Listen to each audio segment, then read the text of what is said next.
Okay, let's just dive right into this fascinating explainer. Today, we're decoding a multi-layered, honestly mind-bending theory that reimagines human resurrection. And we're going to look at it through the lenses of quantum physics, biology, and theology. We're exploring a deeply intricate framework proposed by Dr. Waheep, which suggests that the ultimate destiny of humanity is, well, it's not at all what we traditionally picture. Instead of just a simple reawakening, the source material presents this staggering cosmic evolution where physics, the divine, and our very biological nature converge into something entirely new. Now, what's really interesting about this concept is that it suggests our ultimate evolution leaves our animalistic nature completely behind in favor of something far more peaceful. Think about the traditional view of the afterlife for a second.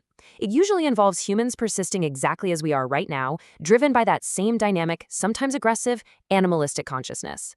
But the sources we're unpacking today argue that to cross the final cosmic boundary into a perfect universe, we literally have to undergo a radical physical and spiritual transformation. We actually transition from an animal state into a vegetative one. To get a grip on how this all works, we're going to follow a specific roadmap. We'll start with the physics of recreation, then move to the divine command, the vegetative resurrection, heading beyond the animal ego, prayer as cosmic alignment, and finally, the final purification. All right, kicking things off with Section 1, the physics of recreation. So the text explains that the universe progresses toward absolute perfection through these recurring creation cycles. It doesn't just put things on repeat, it actually evolves. In this new cycle, recreation is driven by a very unique physical expansion. During this specific cosmic phase, there's a delicate, deliberate widening of the gaps in space-time. And here's why this is absolutely crucial. This spatial change actually prevents original matter from destructively splitting into matter and antimatter, which is what happened at the dawn of our current universe. Instead, matter remains perfectly unified. It's completely stable. The framework illustrates exactly how the fundamental building blocks of our universe adapt to these new spatial dimensions. According to the text, the gluons, the things that usually bind our fundamental particles together, they kind of take a back seat. Instead, the actual expansion of time itself steps in to hold pairs of matter together. Within these new widened cosmic gaps, elementary particles like quarks interact, possibly facilitated by the Higgs boson, to form secondary particles like protons and neutrons. This creates an entirely new, flawless physical foundation for the cosmos. It ensures that matter actually survives the transition without decaying. Moving right along to Section 2, the divine command. Because eventually, the scientific mechanisms, even down at the quantum level, hit a wall. They can no longer fully explain the spontaneous emergence of new life in this vast, restructured space. That's when the ultimate driving force takes over. The text emphasizes that this is where the absolute divine command, kun, or be, comes into play. It's literally the unyielding, foundational code that forces creation to happen when the purely physical conditions just shouldn't logically allow it. This command actively bridges the gap between quantum physics and biological reality. It settles those volatile quantum fields into a perfectly flat, mountainless landscape. The text is very specific here. The new Earth has absolutely no mountains or valleys. It's an entirely level, optimized incubator. This perfect stillness is totally necessary to set the stage for the biological shift that comes next. It prepares the ground to receive the remnants of life. Which brings us to Section 3, the vegetative resurrection. Every single human being, after the end of their current life, is reduced to a single, indestructible, microscopic core. The text refers to this as the ajab al-zanab, or the tailbone. You can honestly think of it as the ultimate biological zip file. It rests deep within this flat, newly formed Earth, existing exactly like a dormant seed buried in the soil, just quietly waiting for a cosmic spring to trigger its germination. And this brings us to a really surprising quote, which acts as a profound narrative anchor in the source material. It reveals that humanity and plant life share an ancient, deeply interconnected origin. By referring to the palm tree as an ant, the text draws a literal, biological family line between human beings and flora.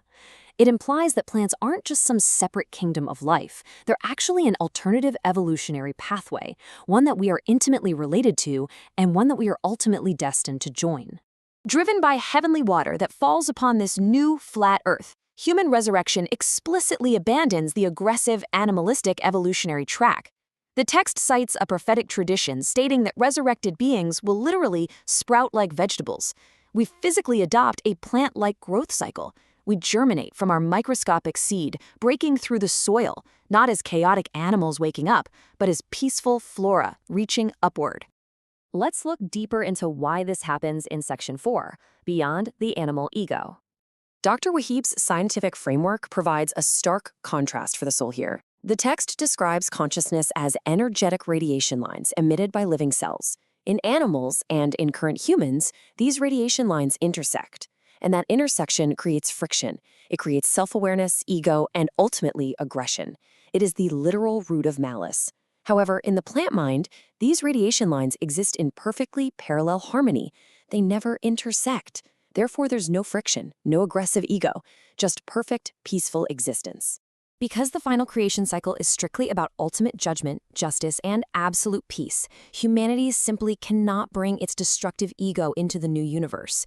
The text notes that, sure, while plants do compete for resources, it's a natural function, not a malicious choice. That's exactly why plants don't face divine judgment, but aggressive animals do. Therefore, for us to exist in this flawless new reality, we have to be stripped of our aggressive animal ego. We must adopt the serene, blameless, parallel-lined existence of a plant. This connects to our daily lives in Section 5, Prayer as Cosmic Alignment. It's wild to think about, but the text details how the physical postures of Islamic prayer literally map out the timeline of cosmic creation and resurrection. When a person is in sujood, or prostration, pressing their forehead to the dirt, they're physically symbolizing our origins and our return to dust. Then, transitioning upwards represents the Ajab al-Danab lying dormant in the earth. Finally, Qiyam, the standing posture, mirrors the ultimate act of sprouting and blooming upwards into the new heavens, fully resurrected. By aligning our bodies in prayer, the text suggests we are temporarily practicing for the perfected, egoless, vegetative consciousness that awaits us. Plants naturally manifest the exact prayer state required for the final cycle. They are in constant, unresisting submission to the laws of the universe. When humans pray, they're actively trying to quiet those intersecting animal energy lines and mimic the parallel, peaceful lines of the plant world. And finally, Section 6, the final purification. According to the text, all life actually encounters the eternal cosmic fire twice. We encounter it once as completely dormant, lifeless, microscopic seeds at the violent end of the first creation cycle. Then, we encounter it a second time as fully resurrected, plant-like beings at the dawn of the final cycle. Now, the second entry isn't just about punishment. It is a universal, fundamental step in the process of crossing over. Every single entity must pass through this cosmic fire. For those who have successfully shed their aggressive ego and embraced that peaceful, parallel-lined vegetative state, the fire behaves completely differently. It acts as a final spiritual purification for the recreated matter, ensuring that absolutely no destructive animalistic energy makes it into the eternal universe. In a really beautiful visual metaphor drawn from the text, those who have successfully transitioned into this state will stand entirely unharmed in the ultimate cosmic purification. Because they literally have no intersecting ego left to burn, the fire feels cool and safe. They'll stand within it like serene, blooming trees bathed in a cool, divine light, perfectly integrated into the new, flawless cosmos. I really hope this explainer has shifted how you view the nature of life, death, and what it truly means to bloom. The journey from expanding cosmic gaps to microscopic seeds, and finally to a peaceful botanical awakening, it challenges everything we assume about our ultimate destiny. It leaves us with one final, pretty profound question to reflect on. If our highest form of existence requires letting go of our animal drive, how much of your ego are you willing to shed today? Think about it. Until next time, keep exploring.